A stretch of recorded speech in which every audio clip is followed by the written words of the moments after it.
نحمده ونصلي ونسلم على رسوله الكريم اما بعد فاعوذ بالله السميع العليم من الشيطان اللعين الرجيم بسم الله الرحمن الرحيم انا نحن نزلنا الذكر وانا له لحافظون صدق الله مولانا العظيم ببركة من الله وملائكته يصلون على النبي يا أيها الذين آمنوا صلوا عليه وسلموا تسليما الصلاة والسلام عليك يا سيدنا رسول الله وعلى آلك وأصحابه وسلم.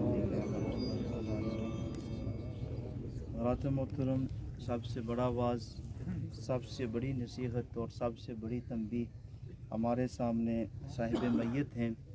ان سے بڑھ کر ہمارے لیے کوئی واعظ نہیں ہے.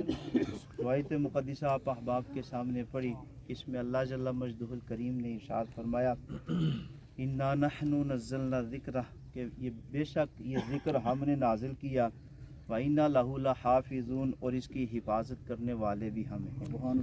حضرات محترم، رب کائنات کا یہ پیغام ہے کہ قرآن جیسے اللہ پاک نے نازل کیا ایسے ہی موجود ہے، کیونکہ اس کی حفاظت کی ذمہ داری رب کائنات نے خود لی ہے. تو جب رب کائنات یہ فرما رہے ہیں کہ اس کی حفاظت کرنے والے ہم ہیں، تو کوئی اللہ سے بڑا نہیں ہے جو اس میں تغیر اور تبدل لا سکے. یہ ٹھیک اسی طرح ہمارے پاس ہے جیسے رب کائنات نے نازل کیا تھا، کیونکہ اللہ پاک نے چیلنج کر دیا کہ اس کو نازل کرنے والے بھی ہم ہیں اور اس کی حفاظت کرنے والے بھی ہم ہیں. اب کوئی رب سے ہے بڑا جو اس میں تبدیلی کا سوچ سکے؟ تو گویا یہ اسی طرح ہمارے پاس موجود ہے جیسے رب کائنات کی منشا سے نازل ہوا. حضرات محترم، امت مسلمہ خوش قسمت ہے کہ وہ اپنے پاس اللہ کا کلام رکھتی ہے. اللہ کے محبوب نبی علیہ الصلوۃ والسلام نے ارشاد فرمایا کہ جب رب کائنات نے اس قرآن پاک کو نازل کیا تو قرأ یاسین و طٰہٰ، سورہ یاسین اور طٰہٰ کو رب کائنات نے خود تلاوت کیا. تو جب تلاوت کیا تو اللہ تبارک و تعالیٰ کے فرشتوں نے جب اللہ تبارک و تعالیٰ سے یہ کلام سنا تو انہوں نے کہا طوبیٰ لأمۃ، اس امت کے لیے خوشخبری ہے باری لا جسے تو یہ کلام دے رہا ہے.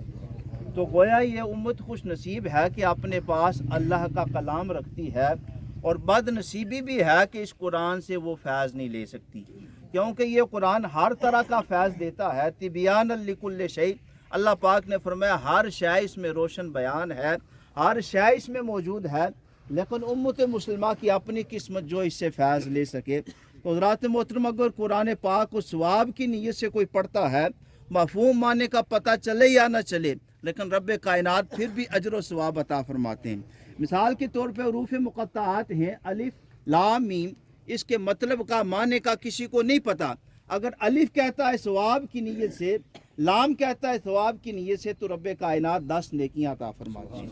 حضرات محترم، اگر مفہوم کو سامنے رکھ کر پھر عملی طور پر جب وہ پڑھتا ہے تو پھر اللہ تبارک تعالیٰ کی طرف سے کتنا اس کو ثواب ملتا ہے، اللہ تبارک تعالیٰ کی طرف سے کتنا بندے کو قرب ملتا ہے.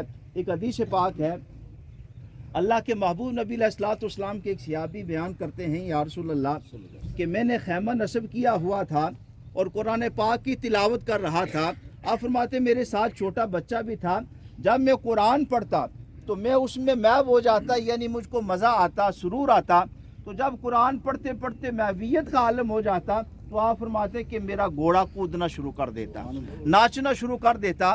اور میرے ساتھ بچہ بھی تھا، مجھے خوف طاری ہوتا کہ شاید یہ گھوڑا اس بچے کو کچل نہ دے، تو میں تلاوت کو موقوف کر دیتا، پھر پڑھنا شروع کرتا تو ایسی حالت بن جاتی، پھر موقوف کرتا تو وہ گھوڑا رک جاتا. اللہ کے حبیب علیہ السلام مسکرائے اور مسکرا کے فرمایا کاش تو تلاوت کو جاری رکھتا. اگر تلاوت کو جاری رکھتا تو جو کچھ تیرا گھوڑا دیکھ رہا تھا وہ کچھ تو بھی دیکھ رہا، یعنی اللہ کے فرشتے تیرا کلام سننے کے لیے آئے تھے. تو حضرات محترم، قرآن پاک اللہ تبارک تعالیٰ کی کتاب ہے اور اللہ تبارک تعالیٰ کا کلام ہے. تو رتبے میں جیسے یہ کلام بڑا ہے کیونکہ اللہ پاک کا کلام کلاموں کا کلام ہے، تو جو اللہ پاک نے خود تلاوت کیا، خود اپنے محبوب نبی علیہ السلام پہ نازل کیا، اگر بندہ اس کے فضائل بیان کرے تو بندے کی اتنی طاقت نہیں کہ وہ قرآن کے فضائل بیان کر سکے. اللہ تبارک تعالیٰ ہمیں قرآن پاک کے ساتھ اپنا رابط قائم کرنے کی توفیق عطا فرمائے.